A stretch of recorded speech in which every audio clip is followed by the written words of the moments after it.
Today we're going to go over the mechanics of fraction operations.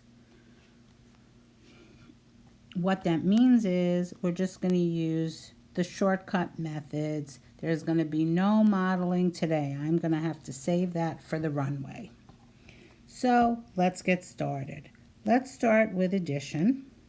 Okay, and there are certain steps for addition. And I want to add, in this particular problem, I'm going to add 3/8 plus 2/3.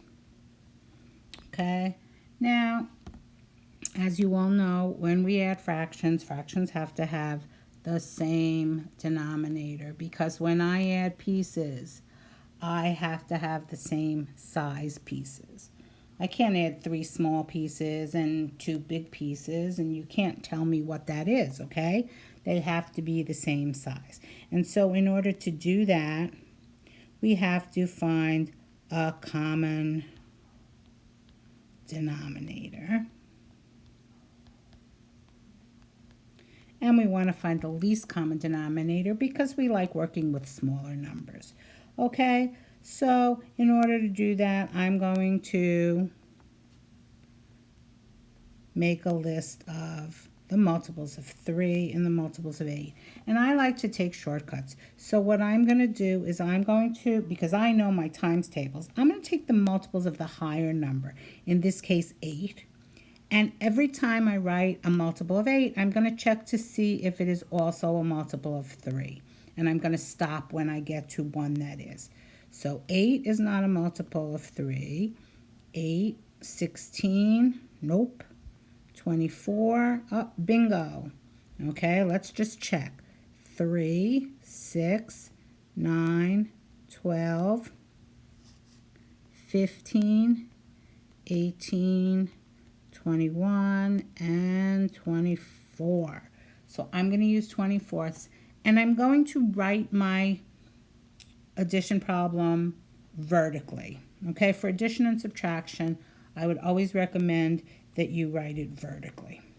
So we have 3/8 plus 2/3. Okay, and I want to give myself some room because I want to write my equivalent fractions here. I know that they're going to be 24ths. Okay, so let's see, what do I have here? I have to take 3/8 and I want to change that to 24ths. Okay, since I have to multiply 8 times 3 to get 24, I have to multiply 3 times 3, and I get 9. So 3/8 is equal to 9 24ths, and then I have my 2/3, and that equals how many 24ths? Well, I have to multiply this by 8, and so I have to multiply 2 times 8, and I get 16. Okay, let's get rid of this so we have some space. Okay, and then the next step is just to add the numerators. Addition of fractions is easy, it's just preparing them to be added. That's the difficult part. Okay, so let's see. I know that my answer has to be 24ths because you can't add 24ths and 24ths and get anything else. If I added 9 cookies plus 16 cookies, I would have to get 25 cookies. I wouldn't get 25 elephants, right? So you just add the numerators and the denominator remains the same. Okay, now we have a problem here because my answer is an improper fraction. And so the last step is always going to be simplify, especially if you're talking about improper fractions. They're called improper for a reason. Okay, and improper is never a good thing. So every fraction is a division problem. So, whoops, I don't want to divide incorrectly. So this problem is 25 divided by 24. And 24 does not go into 2, but it goes into 25 one time. And when I subtract, I get 1. So my answer is 1, and 1 out of a group of 24. So I have 1 and 1 24th.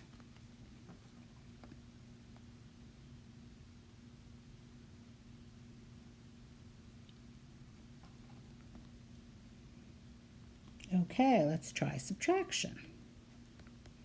Very similar, pain in the neck, and maybe even more so. But not that many steps. So I want to, in this case, take 1 and 1/2 minus 3/5. Okay, first I want to write my problem vertically. 1 and 1/2 minus 3/5. Okay, same as addition. I want to find my least common multiple for my denominators. And so I'm going to, let's see, I'll do it here. I have halves, a half, and fifths. Okay, so I'm going to take the larger number, find the multiples until I get one that I know is also a multiple of 2. So 5, 10, 10. Let me check. 2, 4, 6, 8, 10. There we go. So I'm going to change these to tenths. All right, let's get rid of this so that we have some room. And you know what? Let's get rid of this original problem too.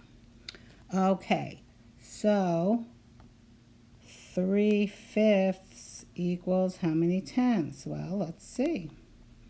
I have to multiply 5 times 2 to get 10. And so I have to multiply 3 times 2 to get 6. Okay, so 3/5 is equal to 6/10. And you should know that 1/2 is equal to 5/10. Okay, because anytime you have a half, any equivalent fraction is recognized by the denominator being 2 times the numerator. Okay, so 10 is twice as much as 5, so 5/10 is equal to 1/2. Okay, now what I want to do is I want to keep my whole number separate from my fraction part. Okay, so I can just subtract fractions, except look, what's wrong with this picture? I cannot take 6 pieces away from 5 pieces. So what I have to do is the same thing that you do when you exchange or borrow in whole number addition. I'm going to take my 1 whole and I'm going to bring it over here and I'm going to exchange it. Okay, and as far as tenths go, I'm going to change it for 10/10 because 10/10 is equal to 1 whole. And so that is going to give me 15/10. Okay, and so I'm subtracting 15/10 minus 6/10. Okay, wait, that doesn't look very good. Hold on. All right, minus 6/10. And that's my new problem. And 15/10 minus 6/10 would give you 9/10. And that is your answer. Okay.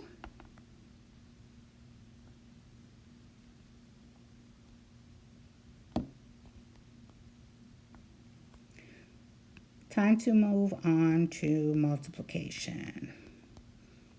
Okay, multiplication and division are easier in that we don't have to find a common denominator. What we do have to keep in mind is you must multiply and divide only fractions. Okay, no mixed numbers. So what that means is you have to turn mixed numbers into improper fractions. So let's see. I want to multiply 1 2/3 times 5/8. Well, you just told us we can't do that. Correct. So I have to turn 1 2/3 into an improper fraction. If you recall how to do that, I multiply 1 times the denominator, which is 3. So 1 times 3 is 3, plus another 2 is 5. So I have 5/3 times 5/8. And what I have to do is just multiply numerator times numerator and denominator times denominator. Pretty easy, right? So I get 25 over 3 times 8 is 24. And of course, it's an improper fraction, and I cannot leave it in that form. Every fraction is a division problem, so 25 divided by 24, and hopefully you're going to get more than 1, right? That's why it's improper. Okay, so 24 doesn't go into 2, but 24 goes into 25 one time. 1 times 24, and I'm going to subtract, and I'm left with 1 out of 24. So our answer is 1 1/24.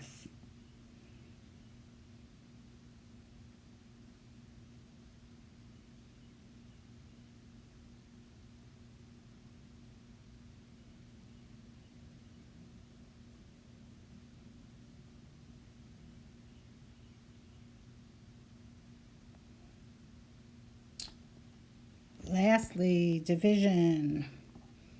Okay, I'm going to divide 2 1/3 divided by 3/4. Now, let's see. What was that I just said? That for division, you cannot divide with mixed numbers. Okay, very confusing. I wouldn't know where to begin. But I do know how to change this to an improper fraction. 2 times 3 is 6, plus 1 is 7. That's 7/3 divided by 3/4. And I have this little thing that I do to remind myself what stays the same and what changes in division, because we know that not only can we not divide with mixed numbers, we actually can't even divide. So instead of dividing fractions, what we do is we take the dividend, and the dividend is outside this box because you can never change the dividend without changing the problem, okay? Because the dividend represents a real thing, a real amount. But I know that dividing by 3/4 is the same as multiplying by the reciprocal of 3/4. So I'm going to, so everything outside the box, which is just the dividend, stays the same. Inside the box, the division changes to multiplication. The fraction, which is the divisor, changes to its reciprocal. Okay, and so now I'm just have a multiplication problem. So I'm going to do 7 times 4 over 3 times 3. And that is going to give me 7 times 4 is 28 over 3 times 3 is 9. And of course, that is an improper fraction. So that would be 28 divided by 9, and I know that 3 9s are 27. And so my answer is going to be 3 1/9.